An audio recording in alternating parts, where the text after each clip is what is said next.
3, which will be run by Crimson. OK? OK? いいですか？クリムさんどうぞ。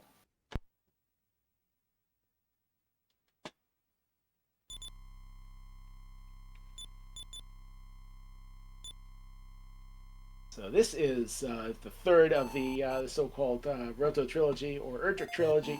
We're going to go again straight into the game. If you may have wondered where was the title screen, there is no title screen. They couldn't fit it in the cartridge. This is the thing that really confused me when I first saw the Japanese version of this game. This run is any percent with RNG manipulation. So this is it's a particular set of rules in which we allow the manipulation of RNG in order to guarantee certain encounters for grinding later on. Some glitches are banned, particularly the so-called Ruby glitch, which allows you to manipulate memory and overwrite items. So, for example, the true any percent run will use that to get the endgame items that are needed. But this is a quote-unquote proper run, but just with a bit of extra manipulation to reduce the amount of grinding that needs to be done. A thing I've noticed about the Japanese community for Dragon Quest in particular, also for a lot of other RPGs, is that they tend to choose categories by what is most fun to run rather than by what is easiest to describe.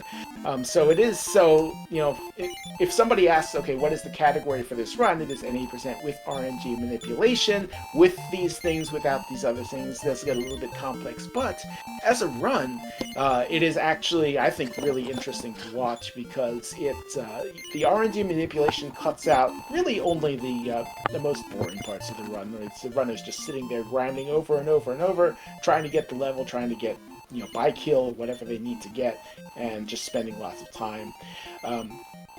Whereas by banning the other glitches like the memory manipulation, we can we can essentially play the game as it was intended. And that's the thing that I see a lot of Japanese runners prefers, especially with RPGs. They want to play through the game as it was designed and not skip. And it's just, it's not so much a good or bad. It's just that's how the community likes to do it. And I think it's cool that they've made that choice. And it's cool to see some of the categories that they come up with from that standpoint. But here we are into Dragon Quest III. Our hero has just turned 16 and is going to meet the king, or has already met the king, in fact. It's been sent on the quest to defeat the great evil Baramos, who is threatening. Come on, 11 HP! But we are, but of course the hero is not going to go on his own. We're going to look for some adventurers to go with us, and that is what Crimson's doing right now, looking for hero with enough HP and proper stats. So we do have to re-roll this. This part is not manipulated. This is we roll the dice. If we don't like what we see, we try again. So we are going to be maybe rolling here for nice. Quite all right. And there we go. HP 12. That's what we want to see. But one down. That was our wizard going on to it's called the Pilgrim in the English release. Originally a priest.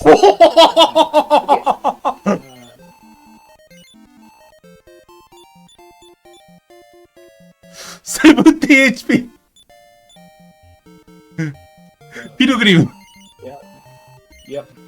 We have we had a very healthy pilgrim there. Looking out for this merchant that we just added there. Not going to actually be using that. The merchant is more for story purposes later on. But looking like a good nice roll of 17 on the pilgrim. Again, in the original Japanese version, that class is the priest class. And I believe in more recent Dragon Quest, that is that has been faithfully copied over. But in this era of NES games, Nintendo was very adamant that there not be any religious references in games, and so things like priests were changed to pilgrims. As I mentioned earlier, in Dragon Quest II as well, the coffins or ghosts instead of coffins, house of healing instead of a church, etc., etc. But we have our initial party here, and we are going to finally make our way out into the world.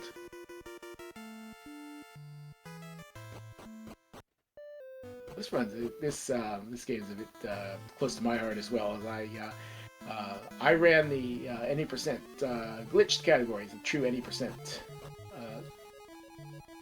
category of this game for a while, and worked at a particular fully manipulated route, which was a lot of interesting work on the routing side.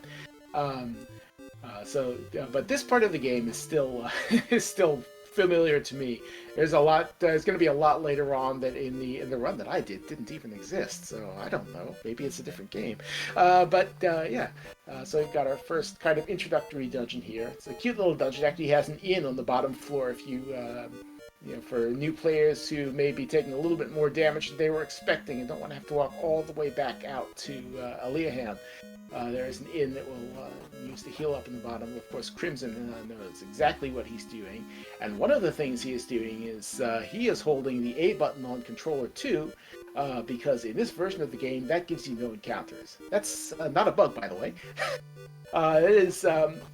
I don't believe I've heard a conclusive explanation, but I think the commonly accepted theory is it's a debug feature that was left in the game by accident when they released. This is the third of 3 versions that were released in Japan. This game actually had several versions. Obviously, there was no such thing as patching in this era, so several different cartridge releases that were produced. And this third one, the 1.2 version, if you're holding the A button on Controller 2, you do not get any random encounters. I'm sure the developers were horrified when they realized they had forgotten to take out that debug feature, but as a quality of life thing, it's great. It's great. You don't have to worry about any of that time wasting. You just go on and do your thing. So, a bit of party manipulation there, picking up the magic ball here, which is our first plot ticket, first quest item. The downside, I guess, is that it does, the random encounters do serve to break up the walking a bit, and if you don't have any random encounters, you're just going to be walking, and it's nice music to listen to, sure, but it does tend to stretch on a bit, so ups and downs. But certainly from a speedrun point of view, it is definitely an up because you don't have to worry about any of that random time loss. So here we are. We have a lake cave, and we're gonna turn in our plot ticket. We have a magic ball. It seems to have been a very explosive ball. Wonder what might have been packed inside. But we are now on our way through this very specific route that we have to take through here.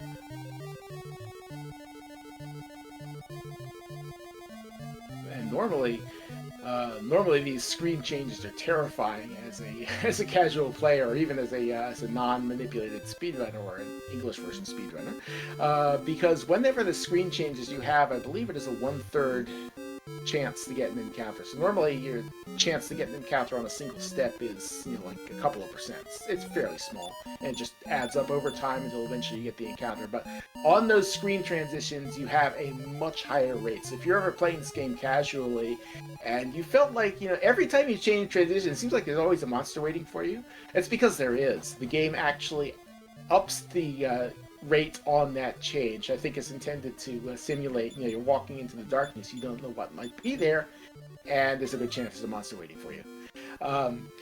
But again, because we have the A button on Controller 2 held down, we don't have to worry about that.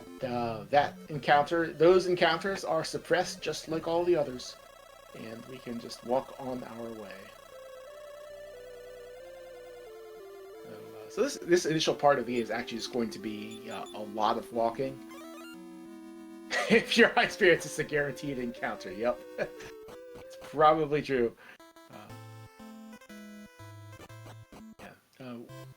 This is still a speed run, so we're not going to be doing any of the optional side quests. I think this may be the first game that had true side quests, like the Gold Crown in Rome, that weren't required plot tokens. So again, kind of just adding to the to the language of the genre, if you will. But making our way up to Knave here, or Kazav as it's called in the Japanese version. Question K? Very. Yep. 僧侶のピルグリムの初期 HP17 って理論上最大じゃないですか。そうですね。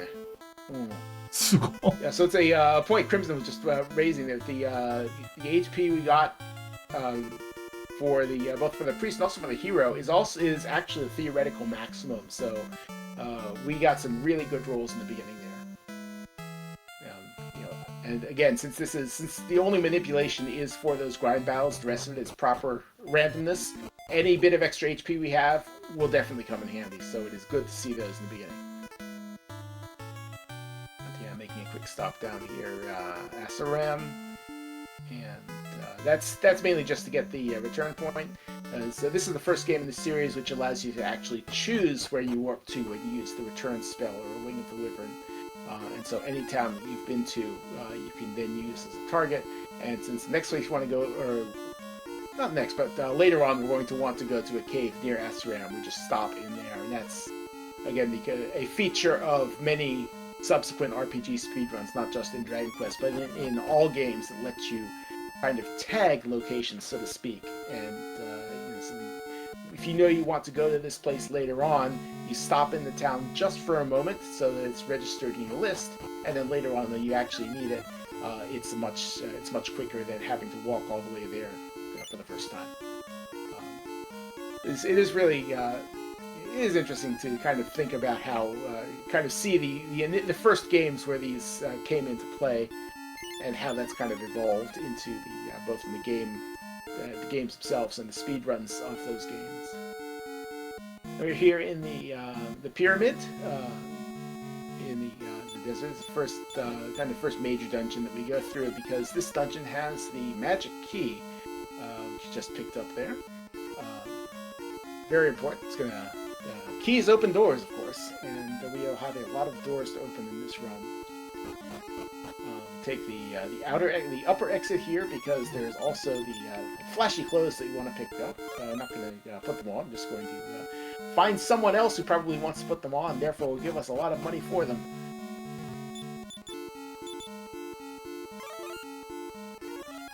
Again, these doors, the magic key already doing work, giving us our flashy clothes, and heading out. We're actually not done with the pyramid yet, though, because there is there's a little secret. We went up. This time we're going to go down. And, of course, those who've played this game before probably know that in the basement there's a neat little weapon called the Golden Claw. It sells for a lot of money, actually. It sells for a really lot of money for this early on in the game. But if you have it in your inventory, the encounter rate, again, jumps up to, I believe it's 100 out of 256, so it's even more than a third, so it's even more than those screen transitions I was mentioning earlier.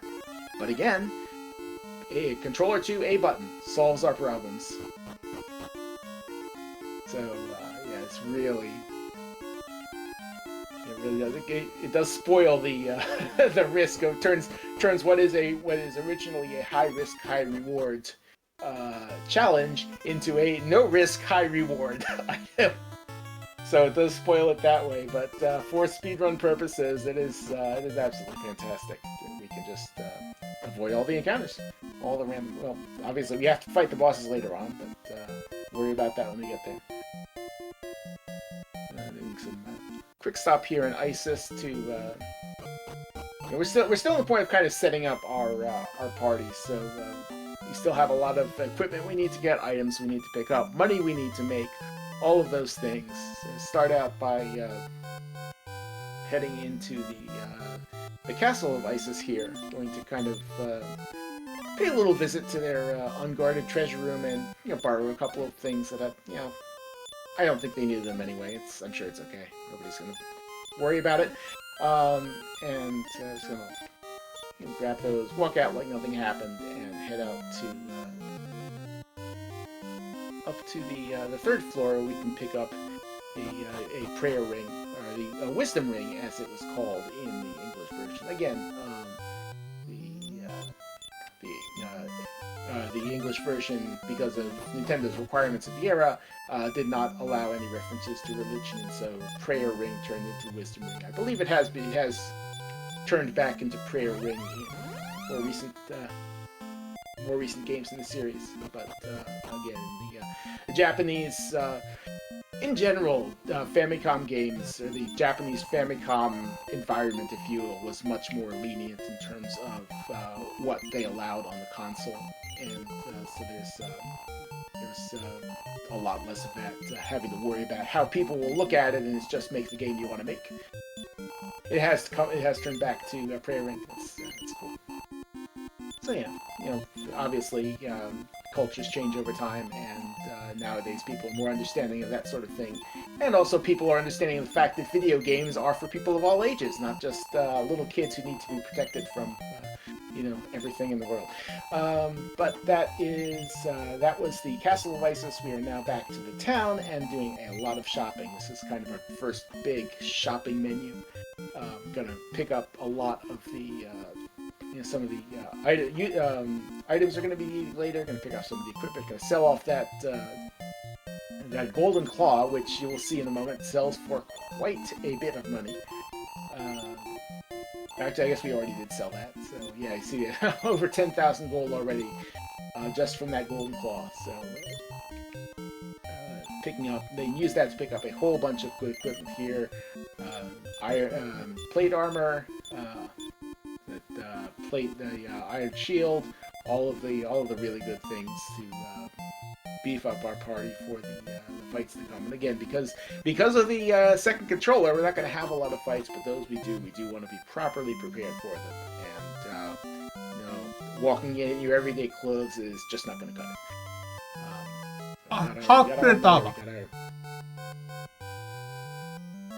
We got our equipment. One more thing we're going to grab here, head down to the basement. Very, very important, very useful item. A little thing called the Meteorite Armband. Which is, I believe the behavior, the effect of it varies from game to game. I believe in this one it just straight up doubles your agility. In these early levels, that's not going to be a lot, but later on, it's going to be a huge buff. It's going to be very, very useful to try and guarantee first hits, early hits in turns.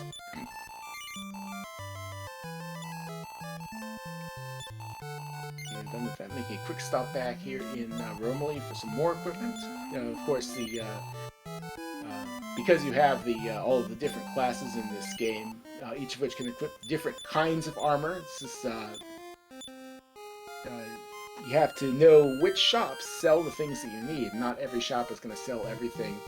Partly because that would make for some really, really long shop menus, and nobody wants to menu through those. So, of course, knowing where you need to go to buy the stuff that you need is a very important part of the routing, part of playing casually as well. I know that when I first played, this is a very big thing that I would when I got to a new town, I saw what they sold, I would always make a note of what new things were there, so that if I wanted them later, and when I finally got the money for them, I could then go back to them. But yeah, we have now gotten through our kind of first bit of dungeoning and shopping, and we're going to go look for a ship. And in Dragon Quest II, getting the ship is as easy as you walk into the town, you rescue the guy's granddaughter, or if you're playing the Moyo Motor Run, you don't rescue him because the grandma's already gone, and you have your ship. In this game, the guy with the ship wants some pepper. I guess he is a spice aficionado, and so we are going to help him in his quest because, of course, he is a king. He can't afford to leave his throne and leave his country behind. So he is going to send us to do his work, and we're going to go in search of black pepper. So this is where we make use of the Asaram tag that we did earlier. Walked into the town, added it to our return list, so that when we get to this point in the run, it's just one warp away, and we can make our way over. So a quick little stop here. Normally, I shouldn't say normally, but if you try coming here any earlier, the dwarf in here will stop you, or will not talk to you in the first place, and say, who are you? I don't trust you, go away. But the king gave you the letter because, of course, the king is very famous, and the dwarf, says, all right, well, fine. If he wants his black pepper, I guess I can let you through, and will go ahead and help us out. It's a fun little fact in the Japanese version. He is not a dwarf, but a hobbit. I believe the hobbit terminology has been used in a number of other Japanese games as well. I think was reasonably changed to for English, because hobbit, of course, has a very specific connotation in English, with reference to Tolkien, whereas dwarf is a more generic term. Another one of those things that you think about when you're doing localization is that not just is it accurate to the specific word, but what feeling will a native reader get from that word. And if it's the wrong feeling, then even if it's the right word, you got to change the word. It's the right way. The right way to do localizations, I will always argue, but today is not a localization lesson. Today is enjoying a speed run, and Crimson has gone through the cave and tagged down at Baharata there, but now it's coming back. We're going to do a quick little party change here. So unfortunately, it's because of the limitations of this. This era's games, these menus are a bit slow because the game doesn't have enough room to keep track of all of the party members all the time. So if you want to take somebody out of from the pub, you have to save your game and get their data out of the save data. And so it's always a very save your game, get the character out, you save it again, or if you have 4 in your party already, you have to send one back to the pub, and of course that's another save cycle. It's obviously been improved since then because more modern systems have a greater capacity for that kind of data processing. But in this era, it was the best they could do, and I think they did a pretty good job. So that is done. We're now going back to. We are going to Baharata. So that is a tricky thing, is because each character, because you can have characters who are not in the party, the game keeps track of which towns each character has visited. And so I think what happened there is Crimson opened the return menu on the wrong character, and because that character hadn't been in this town, he couldn't get here, and so he had to switch characters. It's a cute little feature. I'm not sure. I think maybe what happened is they implemented that because they said, yeah, that's how you would expect a spell like that to work, and then they realized, well, that's kind of not a great player experience. And so in later games, it is just party-based, but in this game, you do have to keep track of who has been to which town. We have made our way back to Baharata here, and I'm going to go for going to head up to the Shrine of Dharma, the job change shrine, of course, very well known. It's known by various different names later on, Dharma or Dharma, and I think the more recent style localization has gone with All Trades Abbey, which is pretty cool as well. But makes its first appearance in this game, because the first game with job system. For the moment, we are just going to tag it as a return point, because we will be coming back here. We will be actually doing a job change later in this run. But for now, we're just going to do a... we will be doing a quick save here because this is where we're going to be doing a bit of manipulation. So we're going to see that is the only title screen this game has, just Dragon Quest III on the black screen, and it's a strange experience, but does make for very quick speedruns. So we are now into the first manipulation segment where we're going to be farming for metal slimes. And there's a very specific path that Crimson needs to walk here. And while you can't see it, he's actually going to be releasing the A button at a very specific point as well to start that encounter randomness ticking. Because obviously, if it's held down, you can't get the encounter that you need. But looks like you did not get it, and so we're going to have to try again. So one very tricky thing about doing manipulation, specifically in the Japanese version of this game, is that whenever you are in the menu, what's called the random number seed, which is the kind of the number. So a random number generator is essentially a mathematical function. It says you take a number as input, does some operations on it, and gives you something on output that looks kind of mostly random. The input number that you give to it is a seed, and it's called the seed. And so the issue with doing the manipulations, obviously, in order to manipulate, you need to control what the value of that seed is. Do we get it? Yep, that is exactly the encounter we were looking for. So I will get back to RNGs in just a moment as we watch Crimson see what he can get out of this encounter. We have 1 metal stayed around, 2 stayed around, 3 stayed around, 4 stayed around. So how many of those are we going to be able to get? We're using a bunch of battle items here as well. The spider web to slow them down to give us a chance to attack first. Of course, the meteorite armband's going to be playing a part here as well. Even any tiny bit of speed that we can get. 3 of them still here. Of course, metals we can only deal 1 damage, and they will have either 3 or 4 health. Nice! So we get it.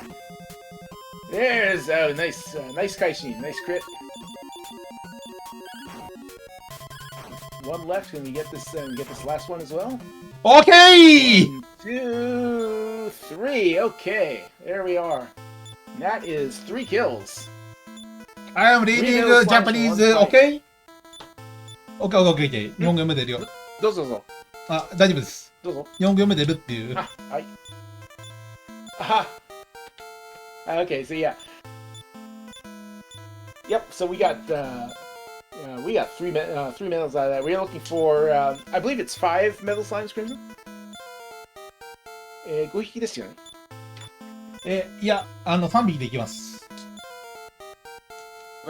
Oh, so apparently 3 is just enough, is all we need for now. So that was actually really good. So that was just the only fight we need. So of course we do have to sit through all of the level spam here because we started at level 1 and we got those 3 kills. So this is a lot of levels to be getting all at once. But that means I can talk a little bit more about the randomness I was going into before. So talking about the random number seed, which is kind of the input to that mathematical function that churns out a random number at the end.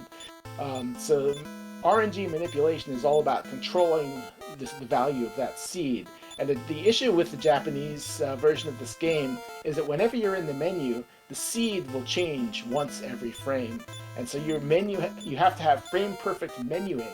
Now, movement isn't that bad because you can just hold the directions down on your D-pad and you will always move on the first frame. But your menuing, specifically in that very first dialogue from the save guide when you load the game, you have to make sure that you are holding down the A button the whole time, and you have to make sure you are moving immediately as soon as the dialog box closes, or it will throw off your RNG seed. And that's probably what happened to Crimson the first time when he didn't get the encounter he was looking for. So particularly in Jap, that for whatever reason that randomness is not present in the English version, and and that makes it a lot easier in some ways to manipulate the RNG in English Dragon Warrior 3. But in this game, it is there is more of a challenge to it, and so it's good to see that both that Crimson got the encounter on the second try, and then that he got those 3 kills in the one encounter. Because once you're in the encounter, of course, the randomness is all just going to change up, and you never know what you're going to come up with. So. Yeah, we see the levels still going through. Get 10 on your. I imagine we're going to get 11 on everyone else. So this is not quite as bad as the 8.5 minute wait in my glitched run, my 80% glitched run, which went from 1 to I believe 18. But as you can see, even in this, of course, this is the Japanese version, and so this all of these texts are a lot shorter than the English version because. Just because Japanese in general is a more concise written language in many, not always, but in many cases. And so since it's because it's displaying 1 character per frame, if there's only half as many characters, as is often the case in Japanese games, there's only half as much time it costs to draw them out, and that is incidentally why in many, or not many, but in some early localizations of games, I know Xenogears is one that is often called out, but dialogue boxes or text boxes seem to be interminably long. And Dragon Quest VII is another one that has this problem. It's because they kept the same text speed, but since there's twice as much text, it is twice as slow. And it's just, it's one of those things where they probably, especially back in this era when RPGs were not very common or very popular, Nice up. Didn't want to spend the time to do that kind of programming. Incidentally, by the way, if you saw that green text, the green text shows that you're low on HP. It's not because Crimson took any damage, it's because his max HP went up so much from the numbers he was at before, that now he was in critical HP. That's how many levels he gained all at once. Yeah, it was a good grind. And yep, now we are going now we are basically back onto the story track. So we have our first boss coming up, and so that grind was to get us the levels that we need for this. This is the Kandar fight for those who've played Dragon Quest 3, Dragon Warrior 3 before. Our good friend Kandar, or Kandata as he's called in the Japanese version. I like Kandar. It's a nice, seems like a nice rogue's name. But yeah, the reason we're going after him is because he has trapped the pepper seller, who we need to get out to get the pepper for the king, who's going to give us the ship. So of course it is kind of these nested quests, if you will, we have to follow. But taking a quick side trip there, a little hidden room that if you don't, it's a cute thing, I think, that if you don't think to check what those empty walls are, then you might miss out on some really useful items like life force nuts and seeds of strength here that are going to be very good for survivability and damage later on. You don't see anything down there. It looks like it's just a dead end, but if you try walking into the darkness, surprise, it's a treasure room. So here we have first. This is the first. Kandar's helpers. The henchmen, I believe it was, in the Dragon Warrior 3, the original English release. These aren't too bad. There's just 4 of them, and they are a little bit. They do have a fair amount of HP, so it does take a little while to get through them. But we did. We put some to sleep, so they're not going to waste time attacking us, and then it's just basically pushing through, getting the damage out to take them down. It's not, with the levels that we just got from that Metal Slime encounter, it's not particularly scary. There we go. All 4 of them down, and we can head down to C. 64! Oh yeah. Very 64 high. HP on the Pilgrim. 64 HP is a lot. Yep. Yep. There we have saved Pepper Cellar. Press the button to open the cell door, and there you see how delighted they are as they dance around each other. And, head on back. But wait. Kandar has found out that we've freed his prisoners, and he's not happy about that. So we have a boss fight. First boss fight of this game. And shouldn't be too bad. If Kandar gets out some early hits, he can be kind of rough. But actually, with the HP we have, I don't think Crimson will have any trouble at all. Yeah, this is... honestly, yeah, this is probably over level, even for a regular playthrough. Those nice three Kaishin. slimes are really doing work. Got a nice Kaishin there, and yeah, two henchmen down right away. This should go pretty quickly. One thing I will point out, granted the menus are in Japanese, but you will see Crimson using the third command in the menu list there, and then backing out. That's the parry command. Nice It's a famous bug in this game. Another one, the crits coming out like nobody's business. Kaishi no Ichigeki, as it's called in Japanese. It's a very common thing, even among the English Dragon Quest community. When you get a critical, to say "nice Kaishin" to the runner.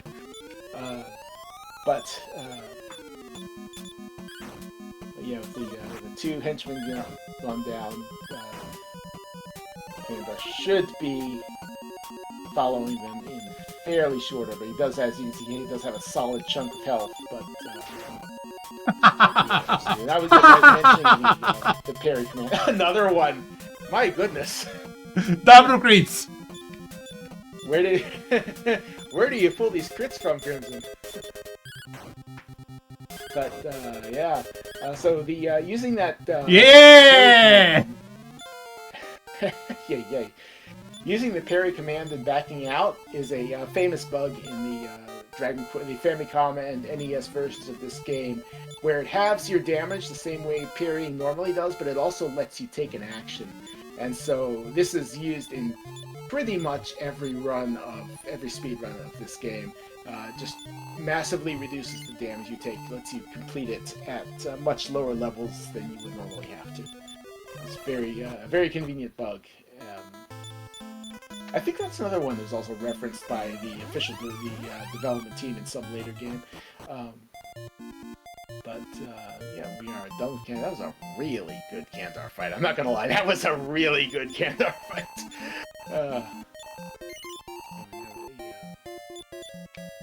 Come back. We got the pepper shop owner back to his business, and as thanks for saving him, he gives us the black pepper that we need to collect our ship.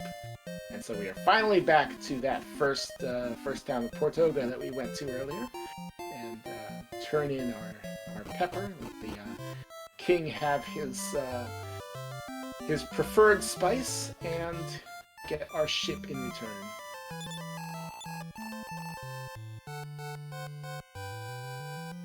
One thing that, especially now that we will see more of these towns as we travel around, but if you've played Dragon Quest III a bit and you look at the world map and you look at some of the names of the town, you start to see a certain similarity to a certain other world that we may be a little bit more familiar with. So, Portoga, of course, from a certain European country, has a similar name, I know. See, later on be seeing a town of Egenbear, or Egenbear, depending on how you choose to pronounce it. One of those pronunciations may sound a little more familiar than the other one. We have the town of Sue coming up, and it's just a really. I remember when I first played this casually, I noticed that connection. Just it's like a light coming on. It's like, wow, that's a really clever thing they did. But yeah, we are here for a very particular reason. Well, a couple of reasons. One is of course, the Staff of Thunder.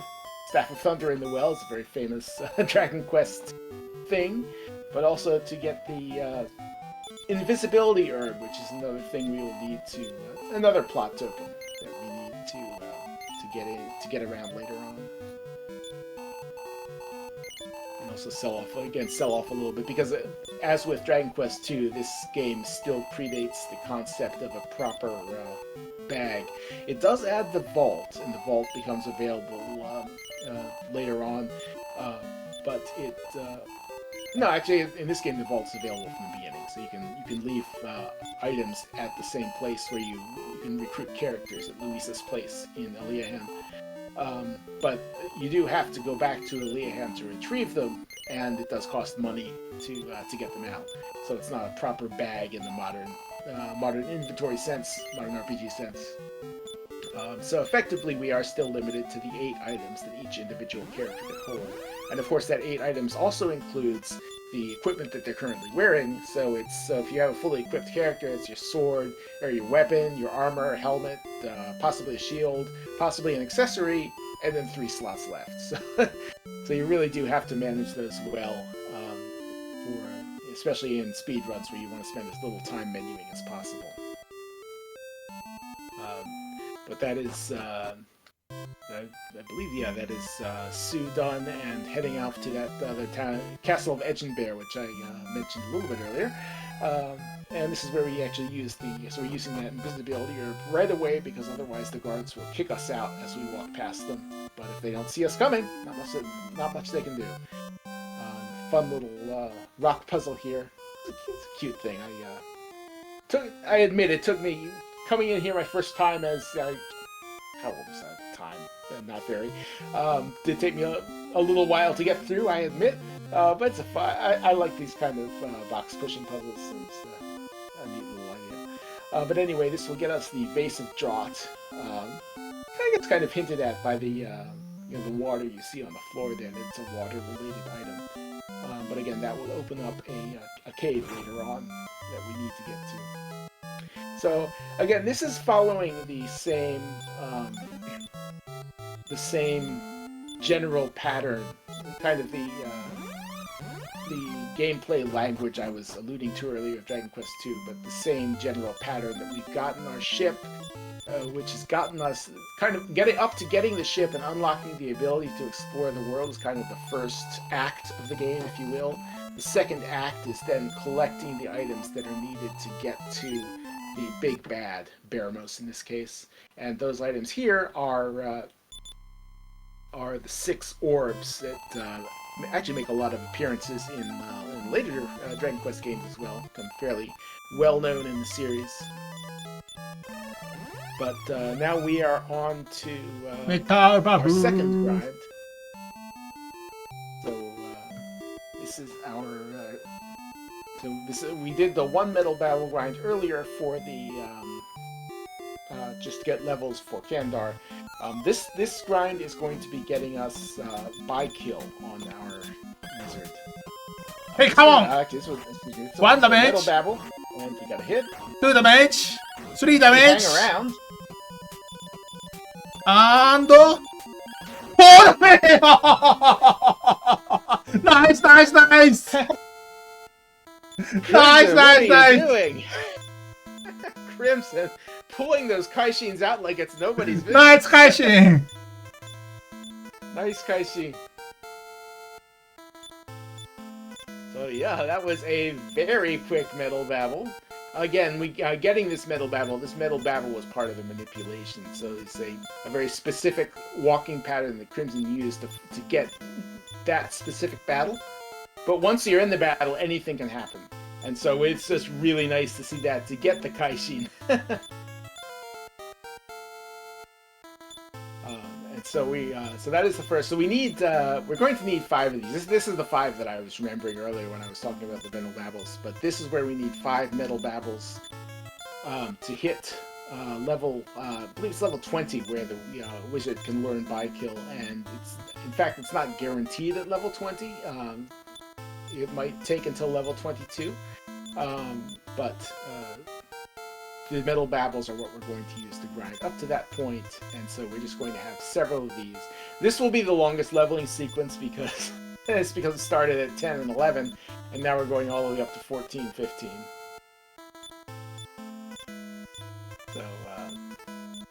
So this one will take a little while. The next one should go a bit more quickly. But the number you look for, the wizard, by the way, is the third character in the list. The one who currently has 19 HP. So what we're looking for is that number at the bottom, the one that's 15 now, to go up to 20, and that's going to, and that's what we're looking to see. But that should take five metal babbles. And so again, we are going to, once we've got the metal babble, we need to reset the game to restart the manipulation. So we have to save here. Obviously, you want to make sure we save that nice Kaishin from the first metal battle. But we are going to restart the manipulation, and hopefully repeat what we just saw. Next one!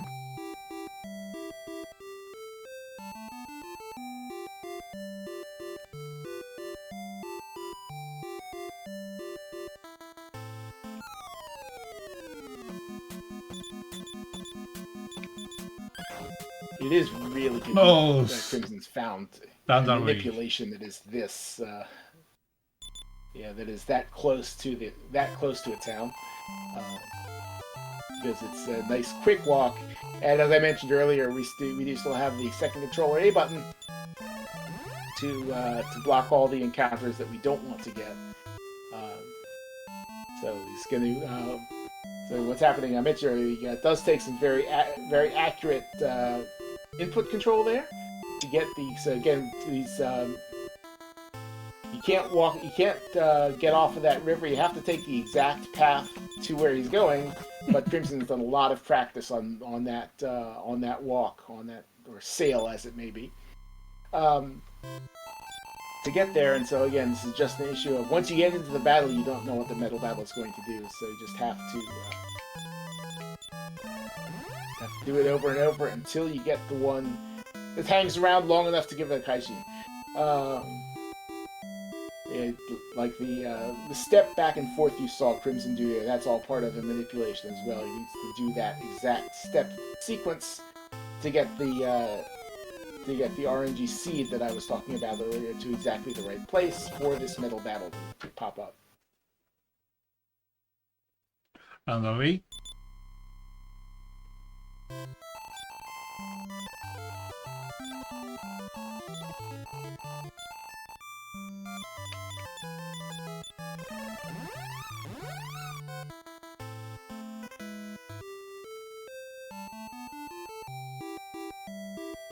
Metal enemies ring is, of course, anyone who's played this game is familiar with that they will just run away as soon as you see them and do not give you a chance to collect their wonderful spoils.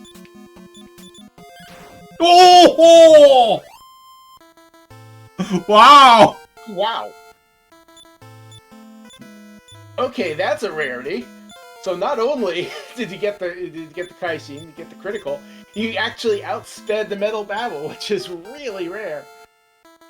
So yeah, an interesting thing about how Dragon Quest III's turn system works, and actually it's shared between a lot of especially the early Dragon Quest games. There is a huge variability in turn order. Specifically Dragon Quest III, when the game rolls for turn, essentially everybody who's in the battle gets a random roll for what turn order they get, and that roll can be anywhere from 1/4 of your speed to the バックサーさんやばい。これ世界ペース。世界ペース。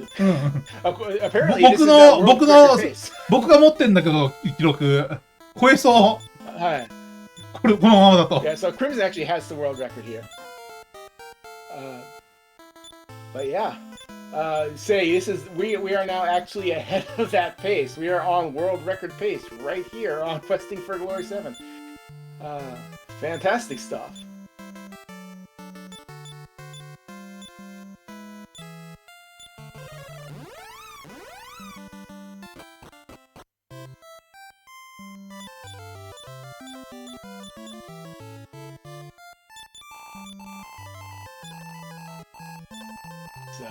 this game. So these I've seen some of these runs, some of the time variability in these splits for each of these metal babble kills. And you can have some that are like this that are just 1 minute, and then you have some that are like 10 minutes because you just don't get the kill. This is really fantastic.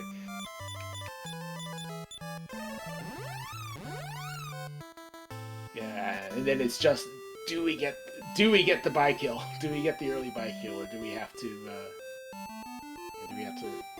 push for it? I believe it is just a 1/2 50% roll at level 20. So there you see, got the wrong encounter, and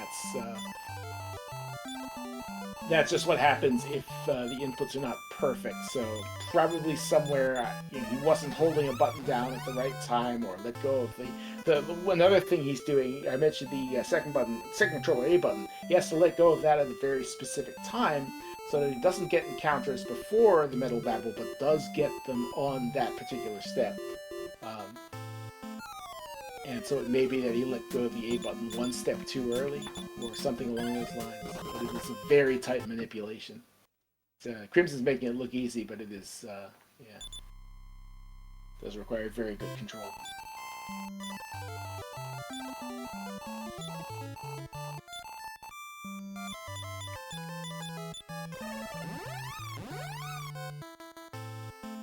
Stay.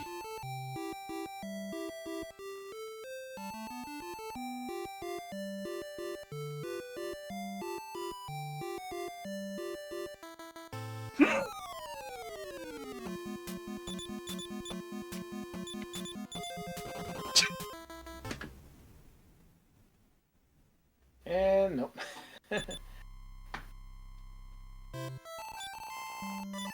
This is the metal grind, and as anyone who's watched the Dragon Quest run before knows, this is kind of what you expect to see in the metal grind. Is you get the metal, it runs away, you try again. And this is where it's really nice having that short title screen. You can just immediately skip to the file menu. Just immediately load the game, nice and quick. Nope, no encounter. So again, missed input, I'm sure.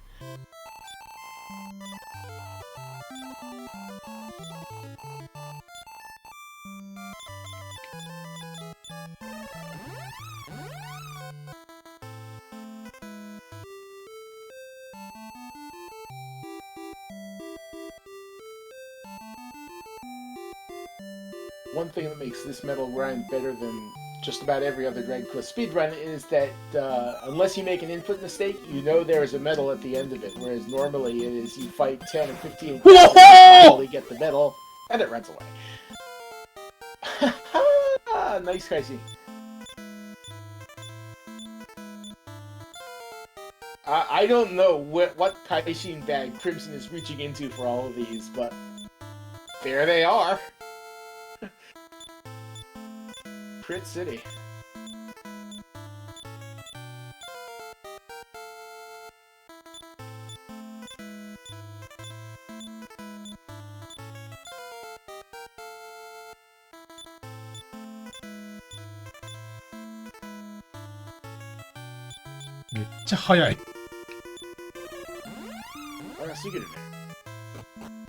Fast it. Our wizard, by the way, is now in second place in the party order. Level 19. これってあと1個で覚えられる可能性が？ちょっと足りない。Yeah, it does look like I was wondering if maybe with the 3 metal slimes we got earlier, maybe we could get an early buy kill with 1 more metal, but no, because it's saying that we do need all 5. So, that would be a funny way to save time, especially on a run that is already world record pace. But nope, we are going to do this the proper way. 5 proper metal babble kills. That is not one of them.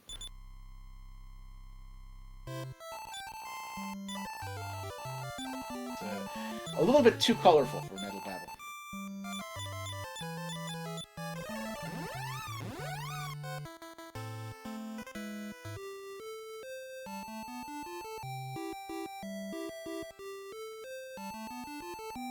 経験値が2000ちょい足りないですね。2000 か。Crim's saying about that the next kill will leave us about 2,000 experience short of where we need to be to get by kill. So. Stay. 2 damage. 3 damage. 4 damage. 5 damage. No! Beat. Okay. Okay. There we go.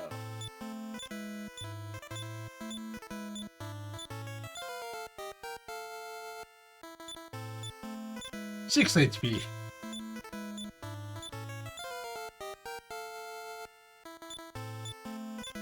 5まで与えれば毒針で1は確定ですからね。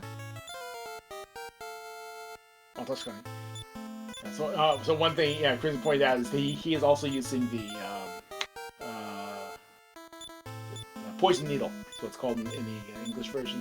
It's actually a direct translation, so I shouldn't be saying in the English version. That's just what it's called. But the poison needle, it's an item with a weapon which only does 1 damage to enemies, but has a 1/8 chance to kill them outright. It can proc even on metal babbles, but the important thing there is that once Crimson had gotten 5 damage, and since metal babble has a maximum of 6 HP, the next poison needle hit was guaranteed to kill, whether it was a proc or just the 1 damage. Either way, the metal babble will die. So that was it. So once he saw the 5th damage point, he knew he had it in the bag. So yeah, almost there.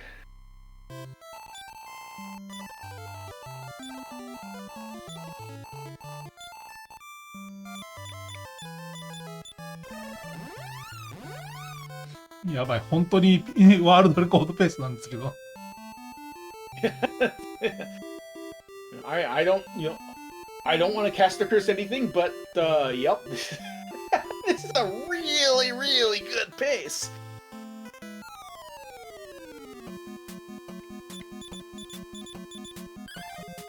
Nice! Stay! Did you? 1 damage! 2 damage! Wow! What in By kill! What in the world? Come on! Ah! Come on! Did we get it? Ah! No! Nope, no. What we're looking for there is the message saying that the wizard learned the spell. We did not see it there, so we're going to have to do another one. Now, we are going to save these levels. We are going to keep this level up, obviously, because any stats will help. And also because after a couple of levels, it is guaranteed. So it's not, 50% for every level up to the end of time. It is 50. I think it's 50% for the first 2 levels you can learn, and then it's guaranteed on the 3rd level. So, yeah, we keep that. We save that, keep the experience, try again, and. これで確定ですか？いえ、確定はないです。あ、確定なかったっけ？ 50%、ずっと50%。ずっと50%か。Okay, so apparently I was misremembering. Bykilt is not a guaranteed one after 3 goes. Bykilt is always a 50% chance. And so apparently there is a chance that you can never learn Bykilt. Bykill, as it is in English. Bykilt is the Japanese pronunciation because they have a.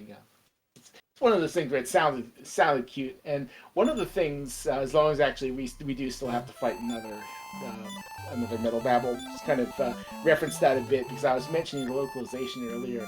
Japanese spell names in Dragon Quest had not a direct, not literal names of the actions, like in the English you have blaze or fireball, which are just regular words.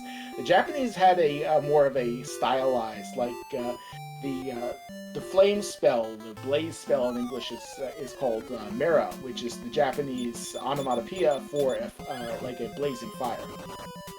And so what they did in Dragon Quest VIII, ran away of course, Metal Babbles do that.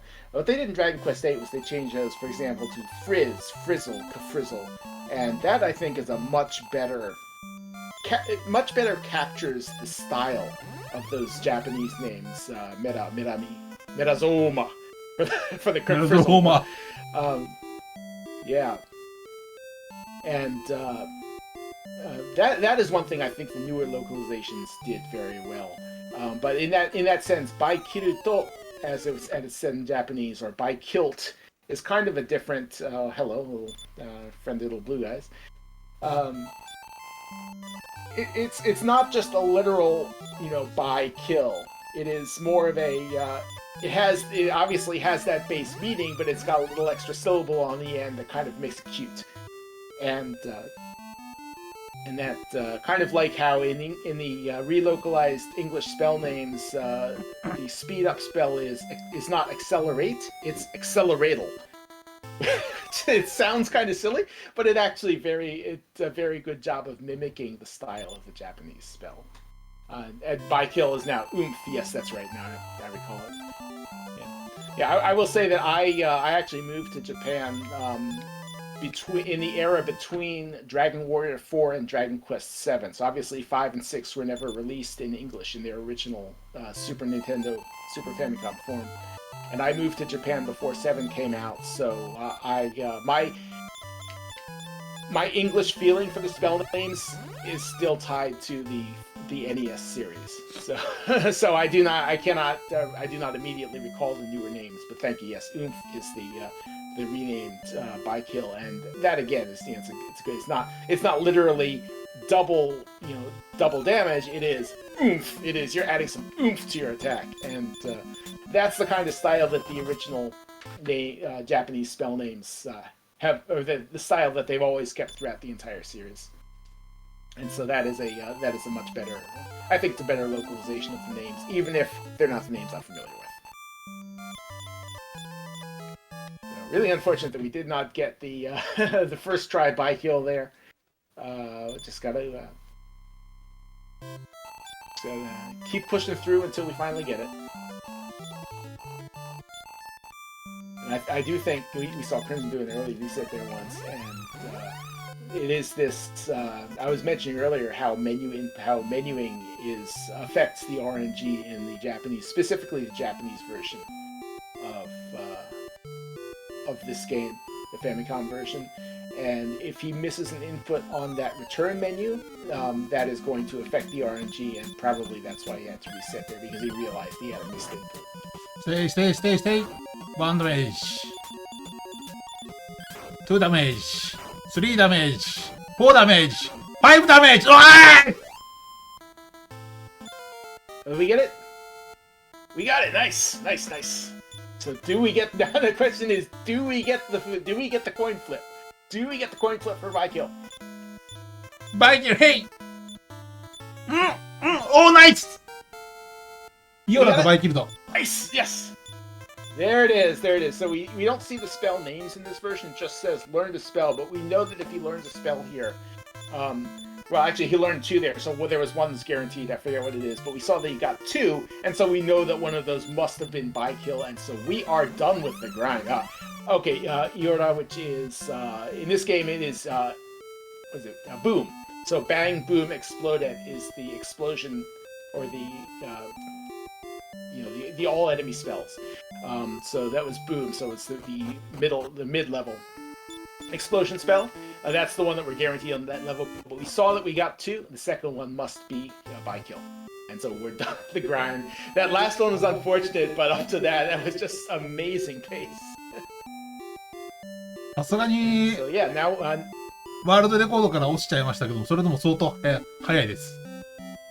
So yeah, so Chris was saying that last slime, having the extra slime did push us off world record pace, but it's still very good, and it is really still very good pace. So yeah, we are, that was that grind done. We did make a quick stop there in a very familiar-looking island-shaped country, happens to be named Japan. That we'll be going back there later, but for now that was just, as I was mentioning earlier, tagging town so we can return there later with the return spell or with the zoom spell, to use the newer name, or with Wing of the Wyvern. Wyvern's another interesting one, by the way. The original name is Wing of the Chimera, and I don't know why they chose to localize that as Wyvern in the original Famicom versions. Maybe if someone in chat knows, and correct me if they whether they have updated that to Chimera or if they kept it as Wyvern in the more recent releases. But it is it will always be Wing of the Wyvern to me. But yes, again, tagging as Chimera-ing. Okay, yeah, so they have reverted that to the original. But yeah, to me, just like with Blaze over Frizz, that's always what it will be in my mind. But yeah, we have done that grind, and we are now on to the orb search. So as I was mentioning, it's kind of Act 2 of the story, if you will, of the game sequence, in which we need to find 6 colored orbs. And one of them just happens to be sitting in a basement. So red orb is now in our possession, and nice and quick, we can go on our way to the next one. So this is just going to be a lot of walking around, and again, because we do have the second controller A button to suppress encounters. We just wander around and listen to the music.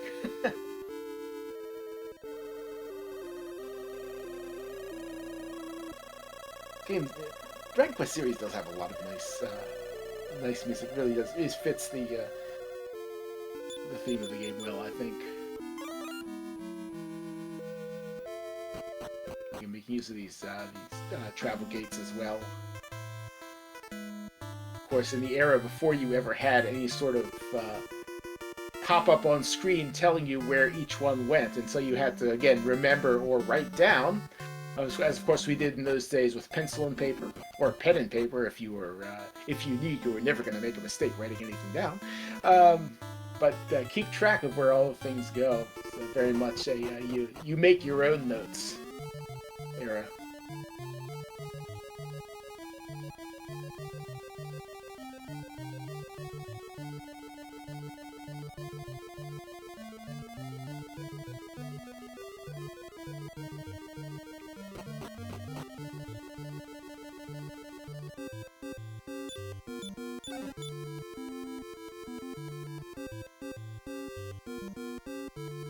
今回ステータスがよく伸びてるので、余計なもの回収しないで一気にいけるのでかなりいいです。So yeah, apparently we've gotten some really good level ups on our characters. We can actually the number of the so-called seed items, so like the seeds of strength or the life force nuts that will boost your stats, but apparently we don't need them. Crimson has several of those in his route that he can take if he needs, but he's decided that he does not need a lot of those, and he can just skip straight ahead to the next, to the next orb area, which is of course very nice. Any bit of time you can save in the speedrun, we'll take. And so this is down to Lancel for the blue orb, the second of our 6. There's of course the infamous cave where you get separated from your party, and you have to wander the cave of trials, I believe it was, some similar name. Well, the cave itself is the navel of the earth, but it is a trial that is imposed on you. But of course we have a second controller, and so that doesn't really matter. We just walk in, take the orb, and walk out.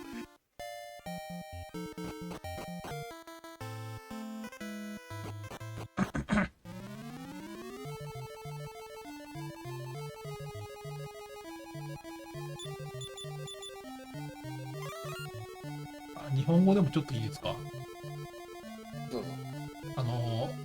はぐれ狩るのが5匹ギリギリだとステータスが低くて後のボスに苦戦するんですけど、今回もうちょっと買ってるので、後々の安定感はかなり出てるはずですね。なるほど。So, guys, to follow up on what Crimson was mentioning about our party status earlier, is that part of the reason we have good stats is because we did have to fight that one extra metal babble to learn by kill, and that's given us an extra. I think it's like one extra level, but that extra level is stats in and of itself, and those stats were good. We got good gains out of that level as well. And so that is that is part of the reason why we do not need any extra, or we can skip out on some of the nuts that we need. So by skipping some of those items, of course, that's going to push our stats back down a little bit. But again, since we are over, we can afford to.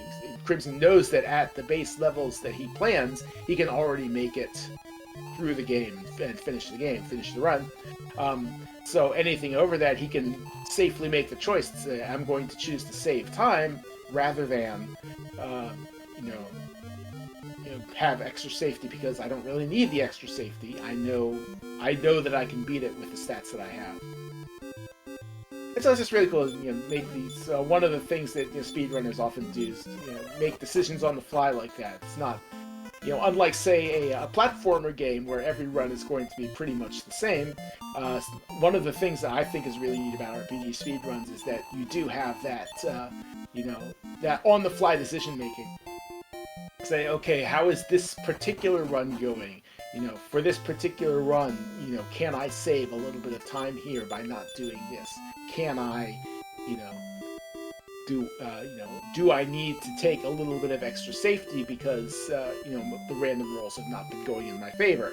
Things like that. And it's one of the things that does make these, I think, RPG speedruns really interesting, both to run and to watch. Because it's not just the same thing over and over. It's, how well can you respond on the fly when things happen? Kind of a different feeling, if you will. Anyway, we've successfully retrieved the blue orb, and now going to be stopping in Tadanki for the green orb. Also going to pick up a little bit of equipment here as well. So, again, we do need, since this is again a normal speedrun. This is not a kind of New Game Plus style like we had in Dragon Quest 1 and 2. This is starting from the beginning with the normal stats that you have playing through the game, and so we do need all of the equipment that we'd normally get. And so picking up some of that here, and also the green orb. This will be the third of 6. Turns out that once you know where the orbs are, they are in fact not that hard to get to. So that's very nice. So we have our orb, indeed. And so here's actually where we are going to make use of the Shrine of Dama as it was originally intended, which is as a class change location. And so what we're going to do here is we're going to take our wizard and change him over to a soldier. And what that's going to give us is a soldier who can cast magic as well. So when you change classes in Dragon Quest 3, your level reverts to 1 in your new class. But you do keep any spells that you learned. If you were previously you can see the Manji symbol up there. That was changed in the English release for possibly obvious reasons. But that is actually a traditional Japanese religious symbol. Not that other thing. But this is...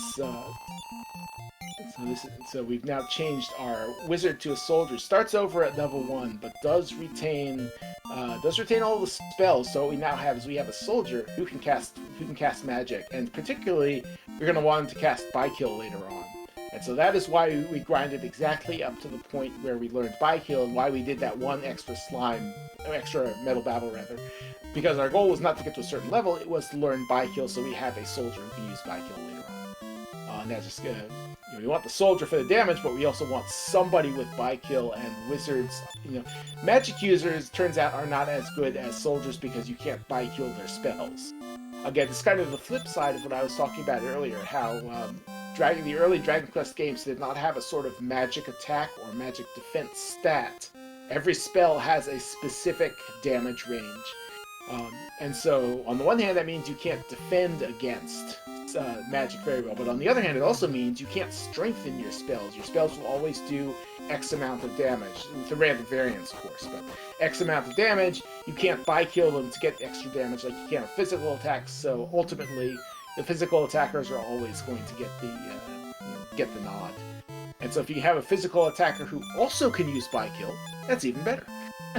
And so that is why this route is done as it is. So we're now going to look at this empty chair. We're going to use a Mirror of Ra on it. It turns out the empty chair was in fact a boss troll.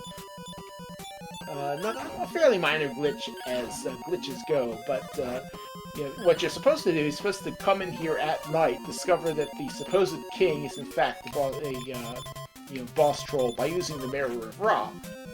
But the trigger on the throne that reacts to using the Mirror of Ra is still present during the day. And so you just walk in there during the day, use the Mirror of Ra. The nothingness on the throne turns into a boss troll who is hiding up on top of the screen. You may have noticed in the instant before the battle started. And now we're just fighting him normally. So once you're in the battle, this is all considered the story boss fight. And yeah, now we're done. We have completed that that task.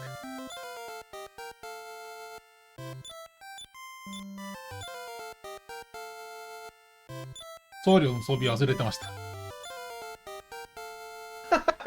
で、大丈夫だったと。大丈夫だった。Crimson mentioning it. Whoops, he forgot to actually equip the pilgrim, but turned out we were okay anyway.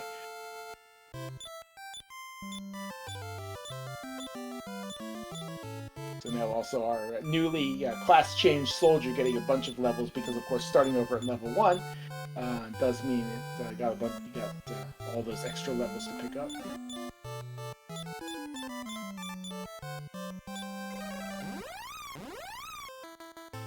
Searching behind the throne gives us the Staff of Change, which is the first step in another quest chain, as we would call them these days,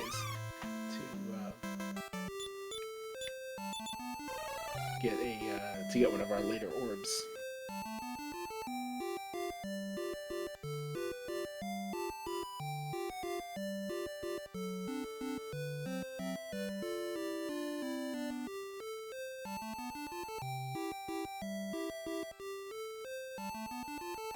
Next, Orochi. And so we'll be heading over to Orochi next.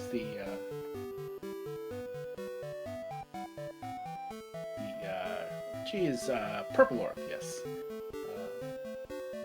The fourth of 6. But first, quick stop over here in this tundra area. The old guy living in a hut here who is delighted to trade our Staff of Change for his Sailor's Thigh Bone. And what will we do with the Sailor's Thigh Bone? I don't know.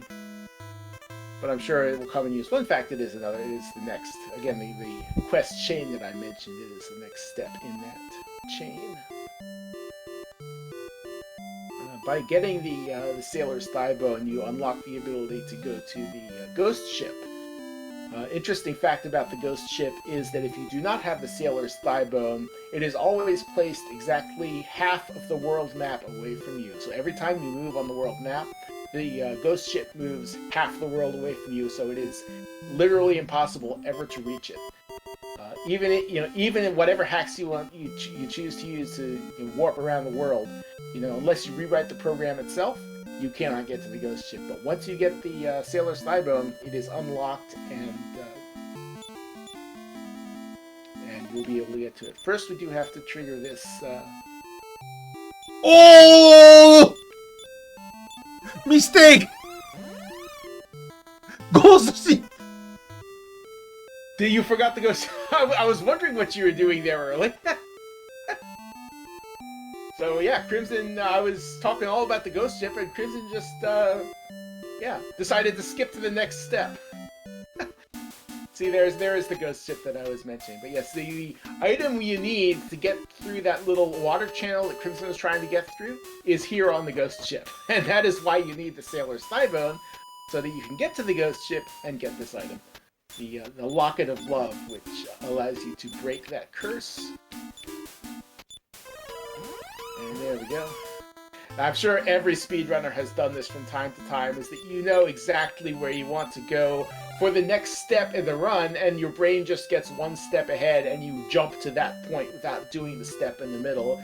You get there, you can't do the thing you thought you were going to do, and then you go, oh no, what have I done? But it happens to all of us.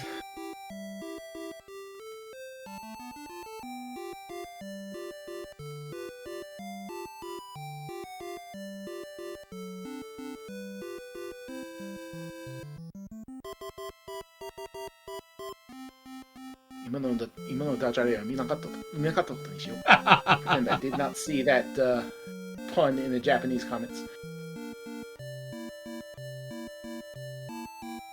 But now we can make it through our through the water channel here with the Locket of Love, and that will unlock our way to the final item of this quest chain. Is the Sword of Gaia.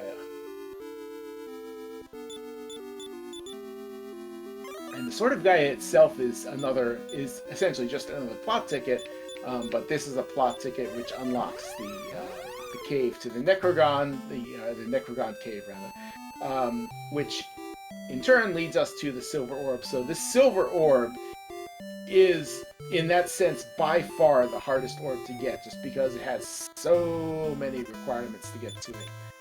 You have to defeat the boss troll, to get the Staff of Change, to get the Sailor's Thigh Bone, to get the Locket of Love, to get the Sword of Gaia, to throw the Sword of Gaia into this volcano, which will cover up the little stream that you see there on the left. And that will enable you to get to the Necrogon, through which you can finally get to the shrine holding the Silver Orb.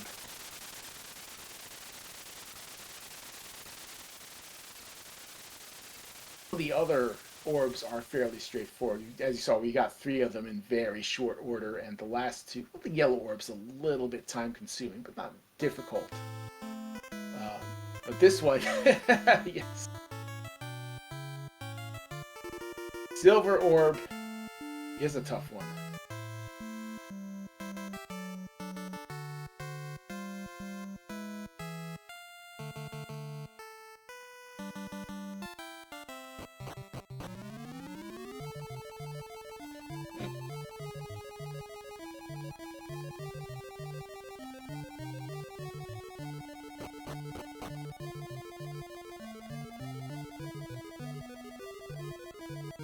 As well as definitely when I played this casually, this cave definitely reminded me of Dragon Quest II's Cave to Roan, both in terms of difficulty and in terms of the layout of the cave.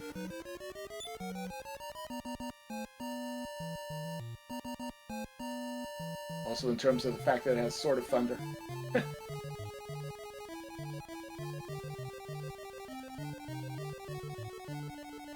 Of course, with the second controller A button, we don't have to worry about the encounters. So ultimately, this just turns into another long bit of exercise.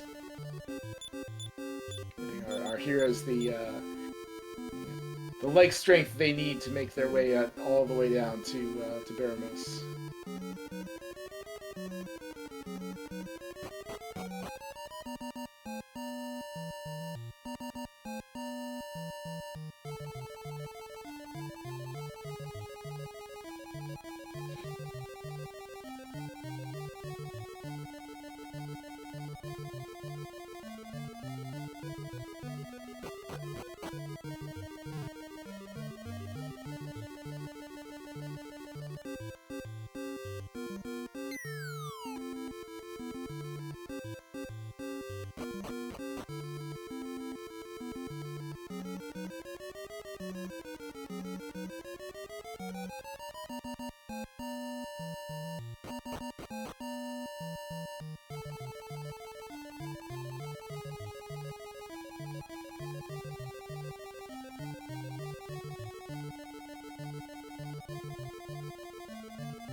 very long walk. And if you, of course, if you are playing normally, quote unquote normally, um, this cave is full of monsters, obviously full of dead ends, as you just saw on the left there. Very tough to get through, but again, nothing doing for Crimson, as we just casually walk through, pick up the silver orb, head on to. I believe now we are going to Orochi. Yes. 次オロチですね。はい。間違えてリレミットしないようにします。3匹戦っちゃうんです、そうすると。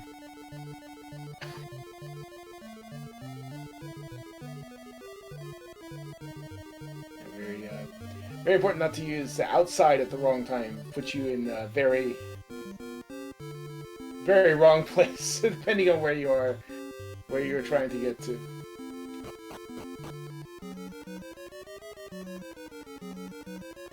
But we did get the silver orb from the Shrine of Necrogond. We're now going to fight Orochi, who is holding the purple orb.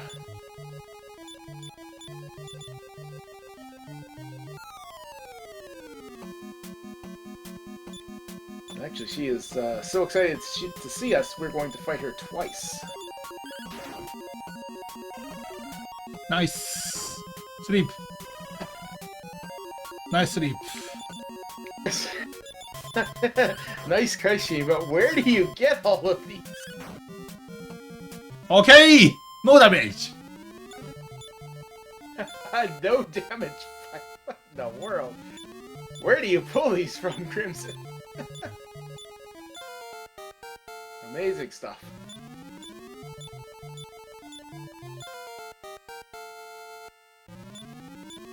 Yeah, if not for that one metal babble.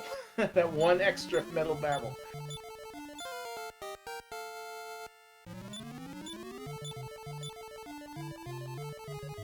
Again, our soldier getting a few extra levels here because he started back over at 1.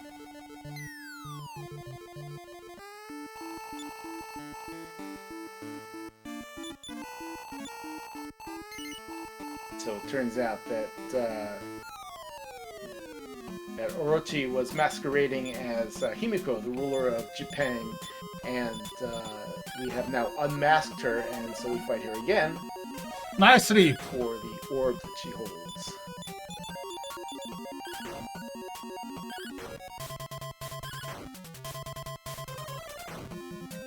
No damage!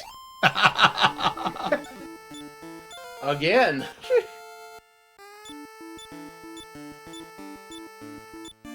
Now you're just showing off, Crimson. Subarashi. Fantastic. Thank you. And so that is 5 of the 6 orbs, so now we're down to the last yellow orb. And the yellow orb is interesting because instead of doing your typical RPG, you know, dungeon crawling or what have you, this one we get through a town development scenario. So there is an old guy out in some corner of the world who wants to found a town, but doesn't really know how to go about it, and wants a merchant to help him out. So at the very beginning of the game, Crimson created a merchant character here at the 2nd floor of Luisa's. It hasn't taken him out, but it's going to take him out now.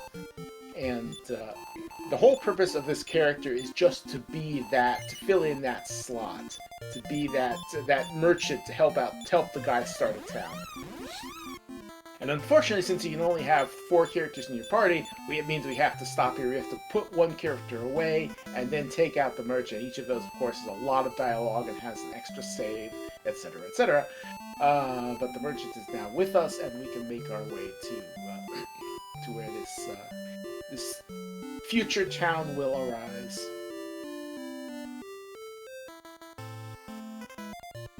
See the little empty square there. One convenient little thing that Crimson will do here is you can take all of the key items, quest items, things like that you can't throw away, and put them in the merchant's inventory, because when the merchant leaves your party, as they'll do right now, to help this guy out, all of their items get sent back to the vault. The kind of semi bag pseudo bag that I was referring to earlier. And normally, if you want to put items in there, again, it's just like adding or removing characters from your party. It's a long dialogue for each time you do it. But by just using the item menu here, you can put a few items away for free in that sense. So the merchant has helped the guy found the town in no time at all. This town has grown to an amazing size. The original guy who founded this has turned out to be kind of a bit of a nasty guy. He got thrown in jail, but the reason he was a nasty guy is he was hiding the yellow orb all along. Now we have it. Now we have all 6 orbs, and if you've played a Dragon Quest game, you know that having all 6 orbs mean that we get to meet a very lovely flying lady.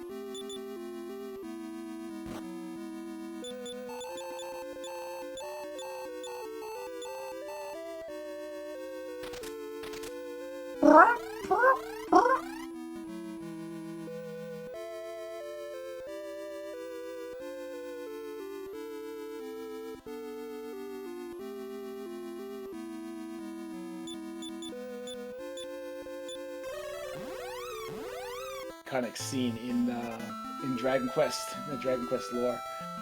Yeah, we now have Ramia, and that is how we will make our way to the castle of Baramos, is squirreled away on an island. But first, of course, we do want to pick up our World Tree leaf, and just like in Dragon Quest II, you go to the square of the World Tree and examine it, and there is your World Tree leaf. But it's a lot harder to find. It's not just a single tree on an island, it is right in the middle of a gigantic forest. But of course, speedrunners know exactly where to look and have no trouble finding it. The one quick stop before we go to Baramos is the Sphere of Light, a very important item that we'll be using later on.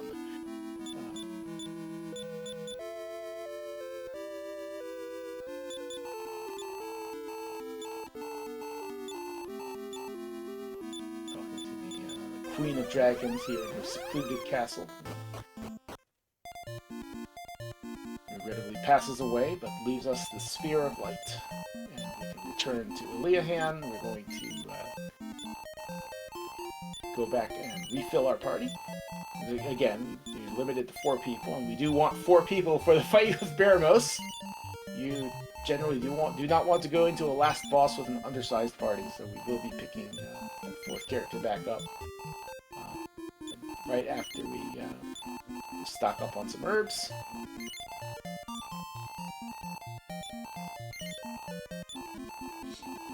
You never have too many herbs. Veggies are good for you.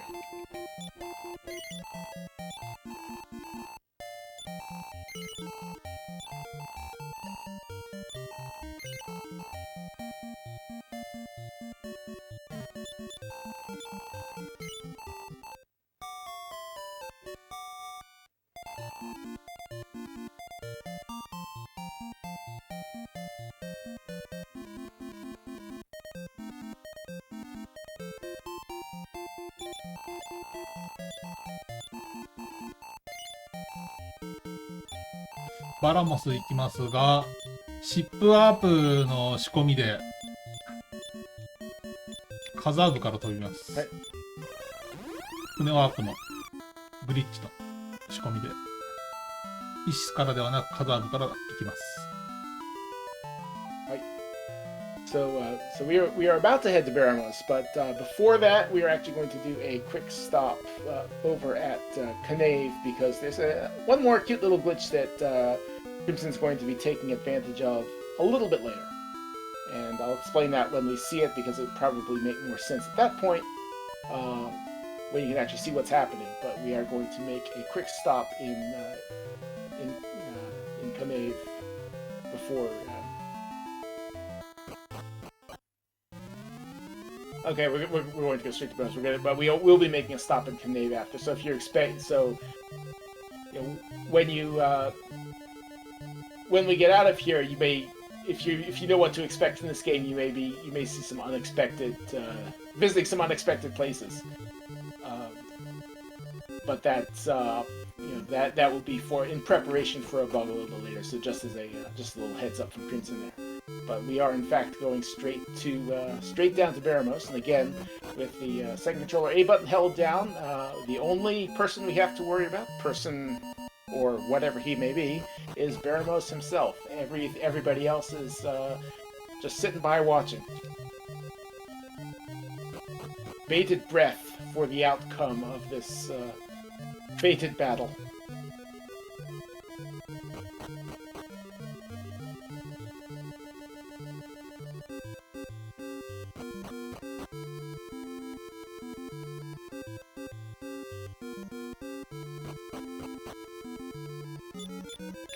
I do recall appreciating about when I played this casually, although I didn't, I didn't obviously know it at the time. That information has since then become known. But the encounter rate is actually set lower in Baramos Castle than in a lot of other dungeons, and for a maze-type dungeon like this, I think that's just really nice quality of life thing that some games do, some don't, but I like it when they do. It's nice to the player. But here we are at Baramos, and sadly we do not get the wonderful Super Famicom music for the Baramos fight. The Super Famicom version of this game added a great theme for the Baramos battle. Unfortunately, we just get the regular theme, but here we go.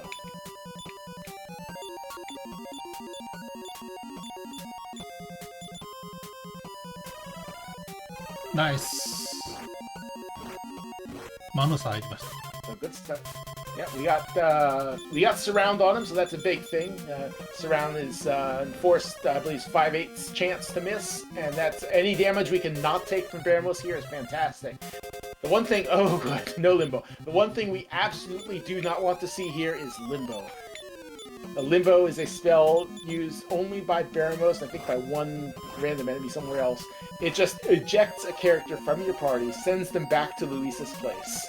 There is no way to get them back except by returning to Luisa's place and pulling them out again. It is such a huge time loss. Obviously, if we do get a limbo, if we can still finish the fight with 3 people, it can be done if you're far enough into the fight. But it is... it is such a pain to see, and hopefully we will not see that here. But so far, it looks like the fight is going pretty well. I want to cast a curse. We got some Iron Eyes out as well.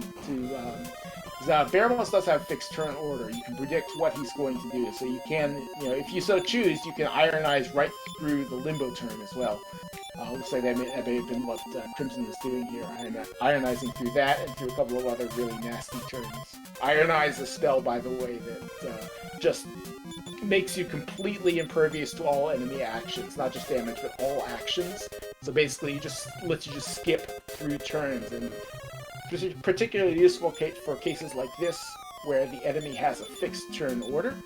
And you know what you're skipping through. So once you learn the fight, Iron Eyes is a tool to get you through it more safely. But this is looking nice. Really good. Looking good. Do we get it?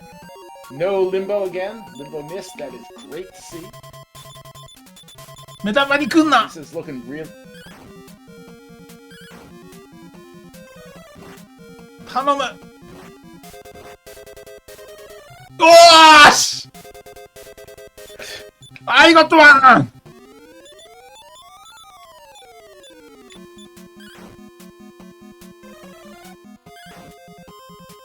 Gotcha! That's a Baramos down. Let's go.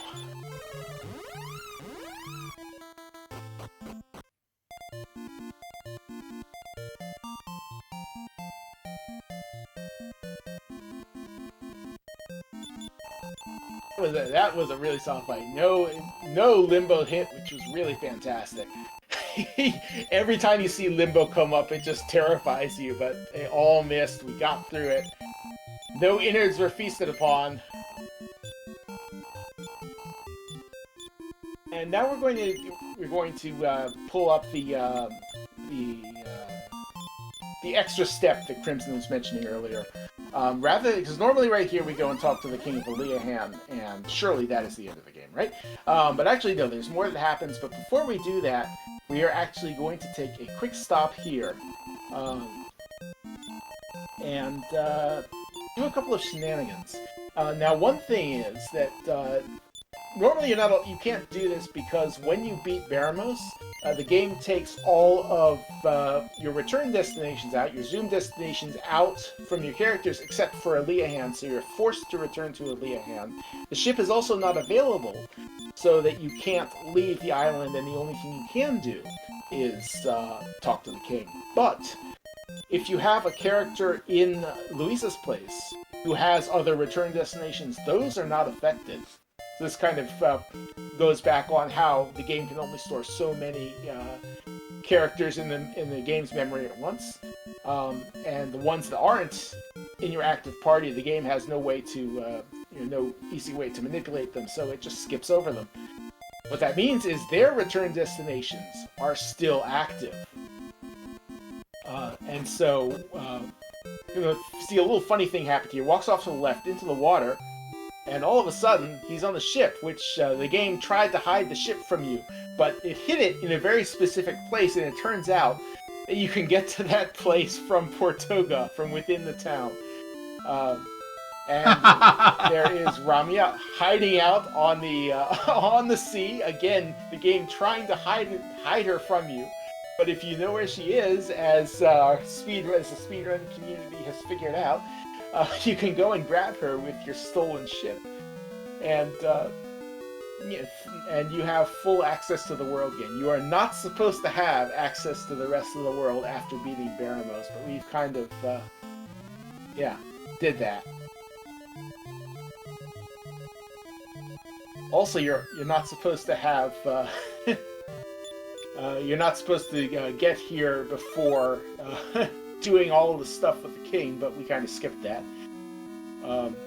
So for those who missed it, including everybody who is watching here, we went back to the king, reported on our victory, and then this guy calling himself Zoma shot lightning at the trumpeters because apparently he hates trumpet music, and told us that he is the actual true evil, and now we have to go vanquish him instead. And it turns out Zoma is hiding out down in this underworld, which looks remarkably like a place we visited a couple of games ago in Dragon Quest I. So yeah, we are now in Dragon Quest I, but wait, there are going to be some shenanigans happening. You do get a ship. The game does say it's when you drop down that hole that gets you to this underworld, you were given a ship so that you can cross over to Tantegel. But the game normally does not allow you to cross the inner sea. Now, if you remember Dragon Quest I, and of course this is ultimately the same lab because this is Alfgard, the very first castle of the game, Tantegel, and the final dungeon, Sharlock Castle, are literally on the same screen, separated by a small channel of water, which of course in Dragon Quest I you don't have a ship, so you can't cross. In Dragon Quest III, you do have a ship, but the way the game keeps you from abusing that is by locking you out of the, I guess you could call it the inner sea. The inner body, it separates the outer body of water from the inner body of water, and doesn't let you get into that channel, so you can't just cross over, and you have to do the same, not the entire same quest as Dragon Quest I, but a similar one.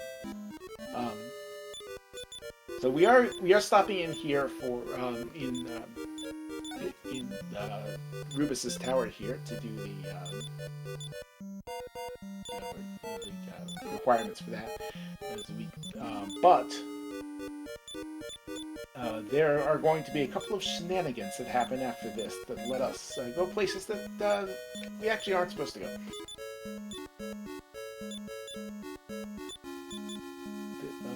bit of manipulation, a bit of picking up some speeds here.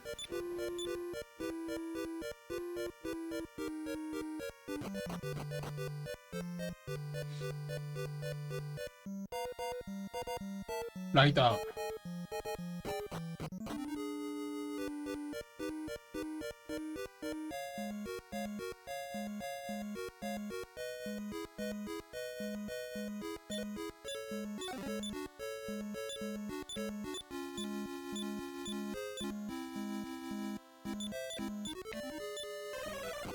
Armor of Light, which is eventually become known by a different name in the chronologically later games.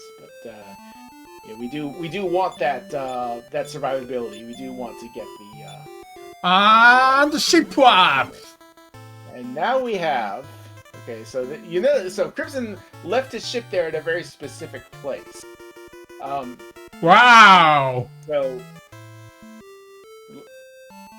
now we come back to this place. All of a sudden, the ship is in a very different place. That we're pretty sure we did not leave it here when we went to get Ramia a little while ago. But for some reason, there's a ship here. So okay, we'll take it. Sailed around a bit. Nice little river here. Leave it at a very specific place, and then we head back to the we head back to, so remember, this is all with a character who did not get their return list cleared, or their Zoom list cleared by beating Baramos. So that was, that was why we had this one extra character we only used in the beginning of the game and then put away, so that we would be able to get around again after getting dumped down into Olive Garden. Ship warp! So now we get our original party back, and all of a sudden, wow, there is a ship right next to Sharlock. What do you know? And that is the ship warp glitch. That is something that Crimson-san, これって開発したのはクリムゾンさんでした？いや、違います。あ、違いますか？この方法でもできるっていうのを開発したのは改良したのは僕なんですけども、元々の発見者は、日本人の別の方です。なるほど。So Crimson put some work into into kind of optimizing this, but the original discoverer was a different somebody else from the Japanese RTA community. But they discovered that yes, you can in fact. So what happened there is the ship position is linked between the two worlds, and normally you're not allowed to travel between them, so it doesn't really matter. But since they are linked, if you put the ship in a specific place in one world and then travel to the other one, the ship is still there in the same place, the same coordinates, the same numerical position that you left it. And so by going to a place which is right next to Tantago in the upper world, and then returning back down to the lower world, your ship is now in the inner sea, and you can cross right over. And so that is that glitch. It doesn't really skip a lot lore-wise. It just avoids having to go around to the same, like getting Erdrick's token and all of those other plot things that get you the rainbow drop to cross over from Rimular. But yes, we are now into Zoma's castle. We are into the this is what will eventually become known as Sharlock Castle. First of 3 pairs of Granite Titans. Granite Titans, by the way, are vulnerable to defeat, which is probably why in the English version, when you talk to them, they say, "You will have to defeat us first." And if you are paying very close attention to the text, you know exactly what you need to do. But Crimson has plenty of attack power here, so he's just going the straightforward way of demolishing them, which works too. Especially if you're not controlling the RNG to ensure defeat hits.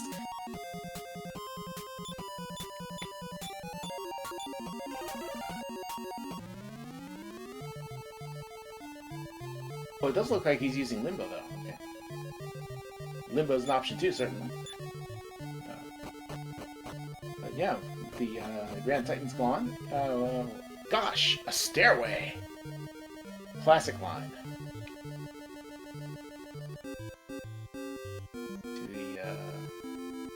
bouncy maze. I see Crimson taking the short path.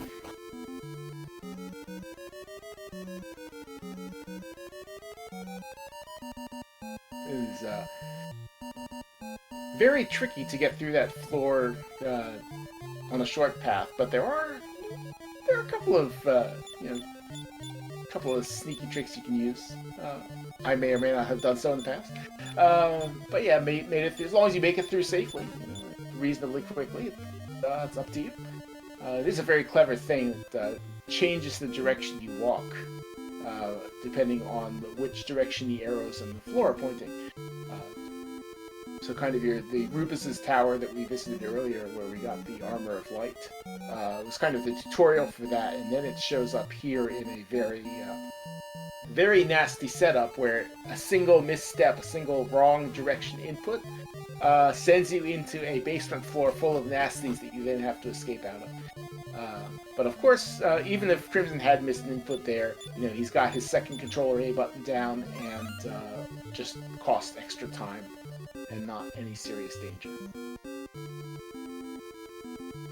So now we have the infamous Ortega fight. And those of you who know Ortega may be a little bit surprised at what you're about to see. This is my father. Welcome to Ortega, Japanese version. Welcome to your father. In a mask and tights. So yeah, this is I don't know for certain, but I assume this is just the same reason there is no real title screen or title animation, because they just didn't have space for the extra graphics on this in the Japanese cartridge. The Japanese cartridge only has half the memory space of the English one, and so they had to cut a whole bunch of stuff to make it all fit. But yeah, we just have to hope that Ortega does not do exactly what he just did and use heal wall, because that just prolongs the fight. In the optimal case, Ortega can go down in 2 turns. Typically, it's more like 4 or 5, because Ortega has about 85% chance, 80-85% chance to use heal wall as soon as he goes under half health. So, we just need we need a Hydra to not breathe flame, because flame does really low damage compared to physical attacks. So it looks like this may go on for a little while. Fun fact, though, is that it is numerically impossible for Ortega to win this fight. This is a losing battle.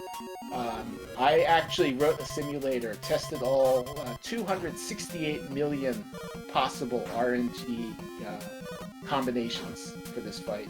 Every single one of them, Ortega loses.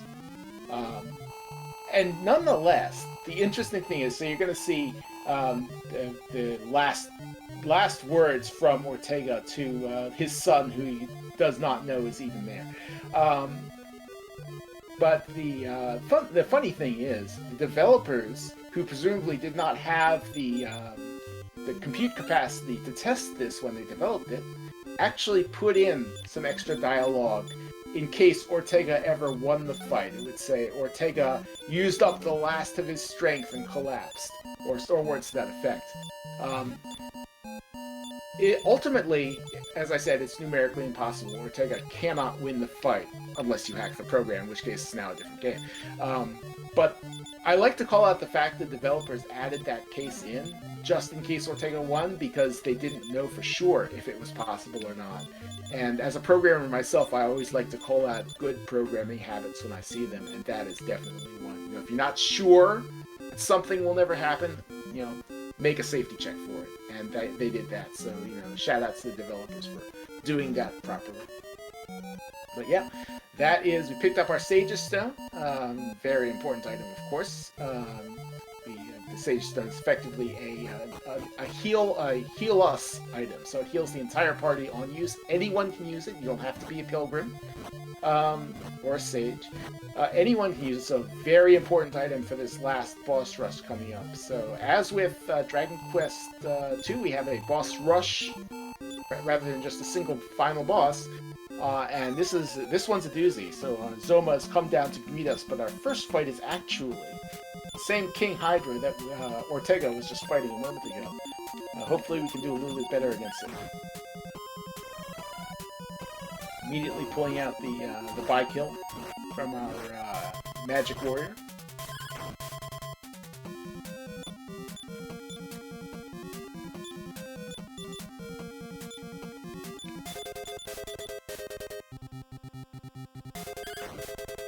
Making use of the parry glitch as well to keep damage down. Sage's Stone coming out.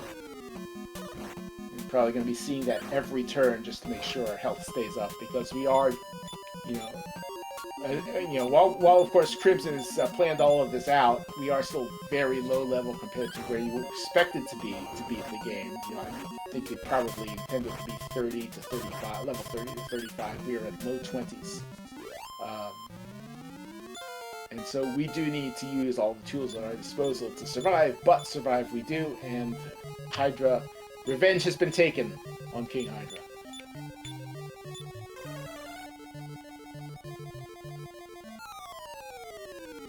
But wait, there's more. Now, Baramos, friend of Baramos comes down. Baramos Bomus in the English version, Baramos Bros. So apparently the brother of Baramos in the Japanese version.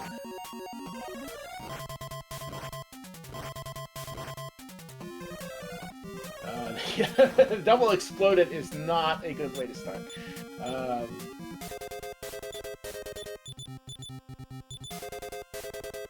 Baramos, Baramos Bomus can take 1 or 2 actions per turn. Oh good, early Sage's Stone coming out, you'll love to see it. And there's more Exploded though, so... My goodness, they just exploded on parade here. Baramos Bros really pulling the damage, but we get through that fight. That was kind of rough, but we got through it. He has, it's random 1 or 2 actions per turn. He pulled 2 actions both time and used Exploded, which is the strongest explosion type spell on every action. So that could have gone badly real quick, but we survived it. This is also where that all that extra HP we got earlier in the game is coming into play. It adds to the survivability. So now we still have the skeleton of Baramos to deal with. Baramos Zombie in the Japanese version. I think that's probably a better term. I think is Baramos Gonus in English, in Dragon Warrior 3. This one's actually a very straightforward fight. He's just a pure, slow physical hitter. He only does physical attacks. His agility is 0, so he always goes last. But he does a lot of damage, and so you need to have some sort of mitigation in place for that. But with Crimson setup, this should not be an issue. We have the Sage Stone going off every turn. Baramos Gonus only does get 1 hit per turn. And so as long as you have something for that, I think we've got Surround Up as well. This really is a straightforward fight. It's just Baramos' last attempt to try kind of drag you down with him, but there is no way it's going to succeed. Especially with Parry Glitch. Parry Glitch is it really does kind of skew the game in your favor. It's also why our hero, the 4th character there, is in the 4th position. It's because he has the most health, and since the 4th character can't use Parry Glitch, if you use Parry on the 4th character, that's the end of your command entry. You want the person with the most health in that position, and that is in fact where why the hero's there. Everyone else is just using Parry Glitch, so effectively they have twice as much health as it looks like they have. And it's just so effectively you're looking at 320, 240, 280, and then 200 health for this party. So this is actually a fairly solid, obviously with the strats that we have for the speedrun. But in that context, it is a fairly solid party. We should not have too much trouble with Zoma, I don't think. One thing I do want to call out before we go into the Zoma fight, during the first turn of the fight, there will be some hard screen flashing, about 10-12 seconds, I think. Those of you who are photosensitive, you may want to turn up the lights in your room, shrink the window, do what you need to do, and I will let you know when the flashing is done.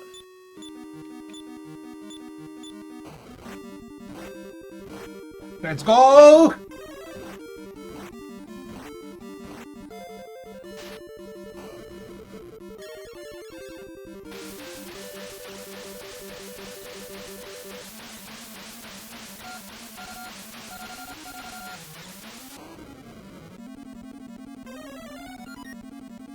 Okay, the flashing is done. And we are now into the Zoma fight proper. So, yeah. So this can be, as I say, we are in good position, but Zoma is one tough character.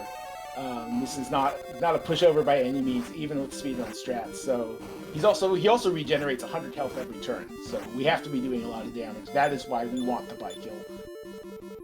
Double snowstorm is not great to see. We're still in a good position. We do still have the obviously Sage's Stone is going to be coming out every turn. Pull out an extra heal more as well. We want to keep everybody topped up as much as possible, but we have the bike kill out. We are doing solid damage. Whoops! But then we have, of course, the freezing waves. Freezing waves first appearance is in this game, and it is basically the developers' response to people just stacking buffs. Just dropping sap. Another there. Oh, that's not good at all. The priest going down, and that is our revive source, and that is not good. So I think let's see the leaf, of course, immediately coming out. Get the freezing wave is good in that it doesn't actually add damage. It only removes buffs.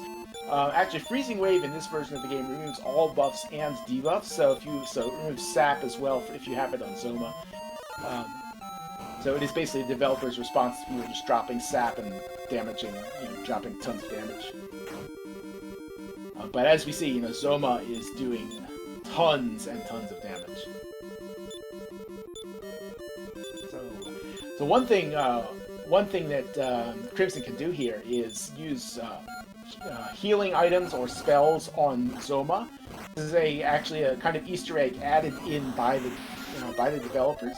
That Zoma, as kind of the antithesis of life, is vulnerable to healing. It's kind of one of the first appearances, I think, of that mechanic in a JRPG.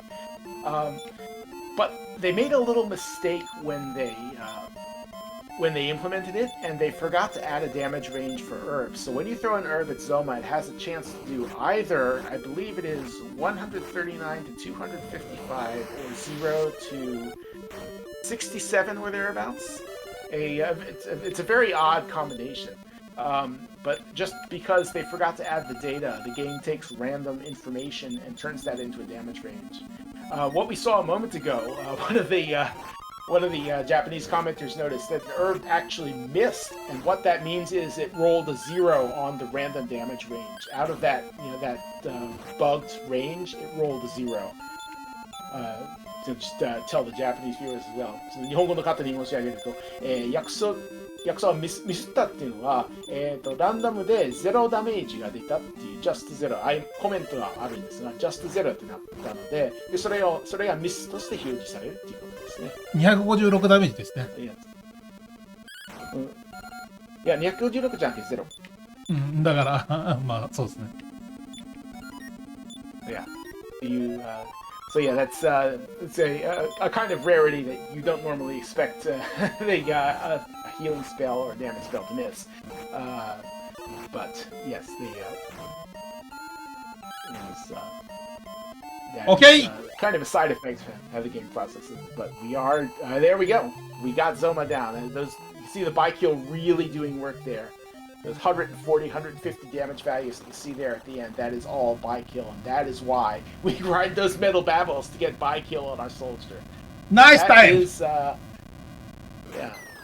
大幅に EST マイナスしちゃったけど大丈夫かな大丈夫だと思いますよ。それはむしろありがたいぐらいで。Yeah, so that is a solid time. We are massively under the estimate. じゃあ記録に対してどれくらい？自己3位くらい。上から数えて3位くらい。Crimson's own third best time is what this is going to be. And I mentioned Crimson earlier is the world record holder. So really, really good time. You know, we had a couple of things. We had obviously the one extra metal battle we had to fight. We had the missed Locket of Love, having to go back to that, but still really solid. This 240 estimate, I mean, that is a perfectly reasonable estimate. If some things had gone wrong, could easily have gone over that. So this is going to end up being about like a 211 or so. Half an hour underestimate is a, you know, solid run. So, you know, congratulations, GG でCrimson。おめでとうございます。ありがとうございます。ちなみにエンディングって大丈夫ですか？全然大丈夫です。大丈夫。Thank you。全然大丈夫。いや、もう時間的に。いや、ちょっと前回のドラクエ RT マラソンのところでタイミング失敗しちゃったんで、VC 入ったり。声出しても大丈夫かなと思って。お見苦しいところをお聞かせして申し訳ありませんになっちゃったんで。大丈夫ですかね？確認しておきますね。はい。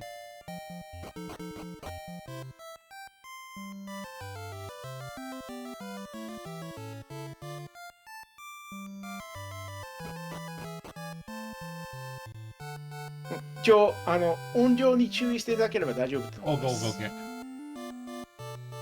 So yeah, that is the Dragon Quest 3, the Dragon Quest Erdrick trilogy, the Roto trilogy, by Yanai-san, Yas-san, now Crimson-san have done fantastic runs, and as is of course the tradition in all in the Japanese community, we are going to have a performance of the Dragon Quest 3 ending song. It's a very nice song, by the way.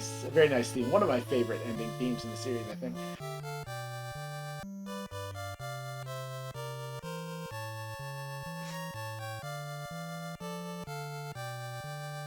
Yeah, GG's again to Crimson, also to Yanai-san and Yas-san as well. Fantastic runs, great showcase.2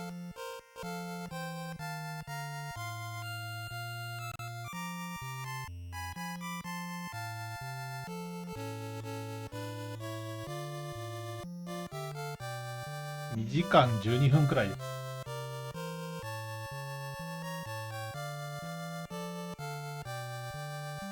11分かな。This will be about a 2:12 final time, Crimson says.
魂に燃やしてもう一度戦うと誓う。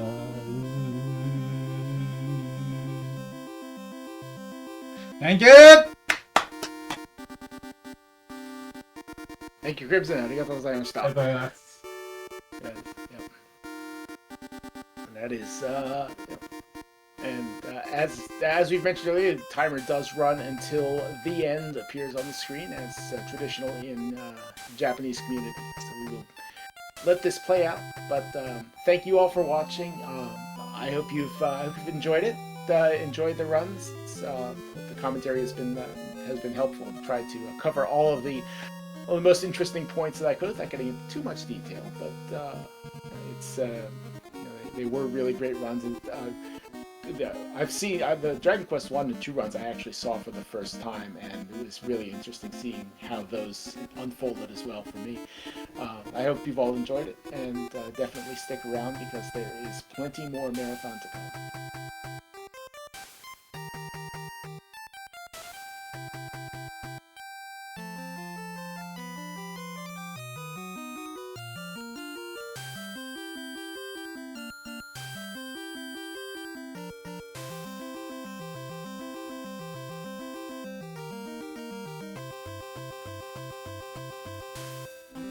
$1988.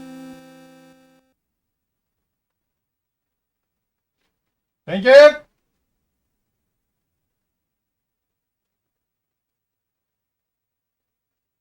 Yep. And that's time. So, yep.